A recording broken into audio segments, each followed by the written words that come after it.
I don't think I've ever known a song that I've both loved so much and been kind of genuinely pained by as much at the same time. Alright, let's talk about the new song Body Rock by Lonesome Blue that has come out. Hi there, welcome back to Japan, everyone. Yeah, this song is brilliant. This is a really fun song, and yeah, wow, there is a lot to unpack here. I think really what is important is the perspective that you look at this song from. So first of all, let's just start talking about why it's such a great song before we start breaking down some of the other aspects. Now, when I first started getting into Lonesome Blue, who are a band who I really have a lot of hope for, I think they're going in a very good direction, but the first songs we heard things like Parallel World, which was really kind of a fun take on that sort of hard rock sound that bands like Love Bites have been proliferating, and a lot of people have really been getting into. It was kind of like a more fun, produced, poppy take on it. I love the inclusion of the violin. Then we had songs like Welcome to Heavenly Secret Base, what a title, that came out afterwards, and that was a song that went in a totally different direction, had kind of a poppy, dancey feel to it, and I just thought, this is really catchy. A lot of people critiqued it, said that they didn't think it was very interesting, but I thought it was effective. It was effective at being a good, fun pop song with a little bit of a cool vibe to it. Then we go into having this album, and we have Face the Fear, track 1, that gets released, and I must admit that was the point where, to me, I felt that they moved closer to a lot of their peers, like the sort of, like I say, the sort of Love Bites, maybe the Never Feelers of this world, and it felt to me like, okay, kind of worked, but I was like, I didn't know. It was like they weren't quite getting as much of the rock energy as they weren't able to rock quite as hard as those peers, because the fact they're more of a produced band, they got more of an accessible sound. But this song, Face the Fear, wasn't quite as accessible as the tracks we'd heard before. It didn't quite lean into being as different. It was a bit of a weird middle ground. Now, with this song, Body Rock, this really is what I wanted to hear from them. It rocks really hard, it's got a genuinely good chorus, and yet at the same time it is really it has that production sheen. It has that production sheen that you get from a band who, they're not quite so concerned with being raw, they're not quite so concerned with having that sort of the metalhead following. This is a song that is produced nicely. It's smooth, it's easy to get into, everything just sounds clean and nicely done. The vocals are beautifully mixed, beautifully produced, all the guitars sound great and crisp and clean. This is just a song where everything, you can tell a lot of money went into making sure this was nicely recorded, and I am all for that. I love it. It's easy to listen to at the same time you want to dance around the house. Just the energy's great. The chorus, as I mentioned, is really tight as well. It's got that sort of call and answer feel where you can kind of sing along even if you don't know the words. You'll be a bit where she sings, you sing. And then the verses as well. I mean, the song went through its runtime. What was the runtime? Like 4 minutes, it just blasts by. I love it. It's got everything that you want from a high-paced rock song. And to me, this is at its core a demonstration of what I think should be Lonesome Blue's core sound. This is really what we want from them. We want them to be like the accessible, fun, radio-friendly version of the sound that everyone's getting into with all of the sort of harder female bands that are coming out of Japan at the moment. We want them to be the accessible wing of that. And they did that brilliantly here. So why does this song pain me? Now, this is where I'm probably going to get a lot of shit from people about this one, and I do think that this really depends on what perspective you're approaching this song from. So I will critique my own critique in a moment.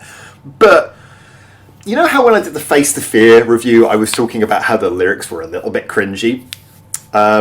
This turns it up to 11. Now, I'll repeat what I said before, that if you're doing a song in your second language, I totally give you room to do something that's going to come across a bit cheesy. We've talked about this before, about how sometimes Japanese bands will try to make a song internationally accessible by giving it an English name, and sometimes the name will either seem more generic than they perhaps realise, or come across not really making the correct sense. That's absolutely fine. Look, and you're going to do lyrics, that's fine. But this... I just want to, I guarantee you, I got the lyric video here. I can just click at any moment, and a cringy lyric. Oh, there's no lyrics on the screen in these bits. There was just saying, turn it louder. You'll find music lives in you. Oh yeah, music is the only way. These are just really super generic, like lyrics. These are what you'd expect maybe if you had like someone who was a teenage music fan back when Facebook first came out and was like posting those like pictures with meaningful messages. It's like that. Like music is the only like the energy is in you, this kind of stuff. And then, and you know it's Lonesome Blue. They started name checking themselves. There is nothing cringier than name checking yourself in your own rock song. It's the lyrics are super cringy and generic at the same time. Now, I did have a look. So Face the Fear, the lyrics were done by Nana Hattori. This is actually Jennifer Sumire. She's done the lyrics. Okay, so no disrespect. I'm not trying to disrespect you, Jennifer, but oh no, these are not good lyrics. So why am I going to critique my own critique? Well, I still stand by everything I've just said there, that these lyrics are cringy to the point of, I mean, if they were more illogical, I would say it's almost Fred Durst level of bad lyric writing. But here's the thing. They are basically consistent. It's not like it's just illogical waffle, it's just cringy. And the thing is that I said that the whole point about Lonesome Blue is that they are the accessible, pop-friendly wing of this hard rock female band movement. I don't want to say girls band because they're women, you know what I mean. They're the accessible wing of this. And so, they are going to go across to people who are probably less discerning lyrical people. I guess if you compared these lyrics to lyrics from like a Blackpink album, they're probably not cringy then. You compare them to a lot of what is considered pop lyrics, they're probably okay. It's just I'm not used to hearing lyrics like this in like a hard rock song.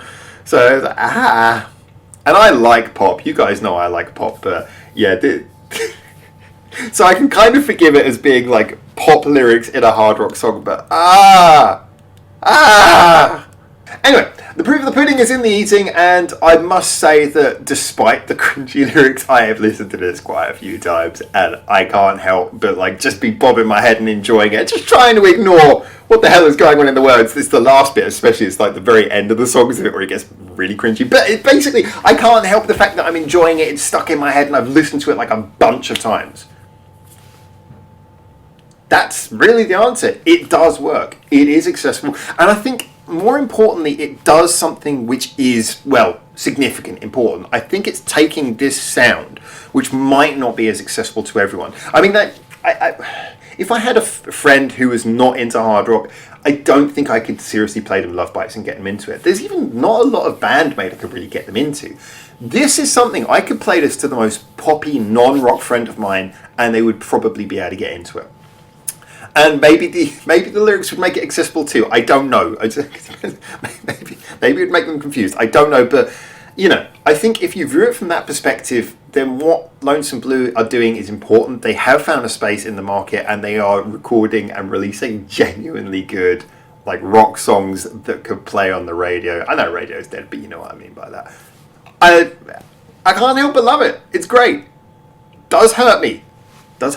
Never want to see the lyric sheet. But it is great.